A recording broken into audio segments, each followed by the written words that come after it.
هذا التقرير ما عنده علاقه. نحن الله يرحم والديك. لجنه التحقيق هي اللي شكون دابا الرئيس تاعنا واسكت فين الموضوعيه ديالك؟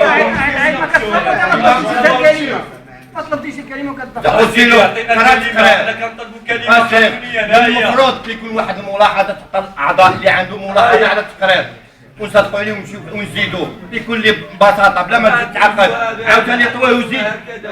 انا كنقول شكون اللي سنى على الصفقه؟ رائع شكون؟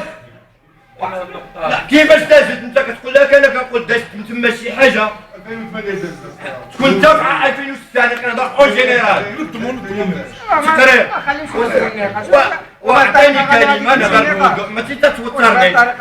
واش دابا انا قلت قبيله جاوزنا انت راه ما خصكش تهضر معايا كاع وما كتسيرش المداخلات تيجي الحساب الاداري يسيرو قلت وخلي الرئيس يجاوب ما عندكش الحق ما عندكش قلتي المرونه دابا ما كاينش مرونه نضم تما باقي ما كناش في الحساب الاداري اخاك.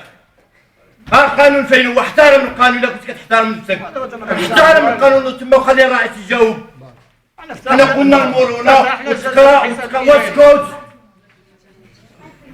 ما كتفهمش واحد كتجي تحت السناطه انا بساله من حقي نقول الملاحظات ديالي يا صاحبي من حقي ما عطاني قانون الطريقه اللي كتكلم بها ماشي تقول انت ما توليش الطريقه صاحبي ما تقول انا ما كتناقمنيش الطريقه ديالك وانت انا ما كتناقمنيش الطريقه ديالك اصاحبي. وما تقولش ايوا اذا غنبقاو نقولوا الطريقه ما الطريقه استعملت معك علاش ما بغيتيش تسمع لي الملاحظه اللي غنقول؟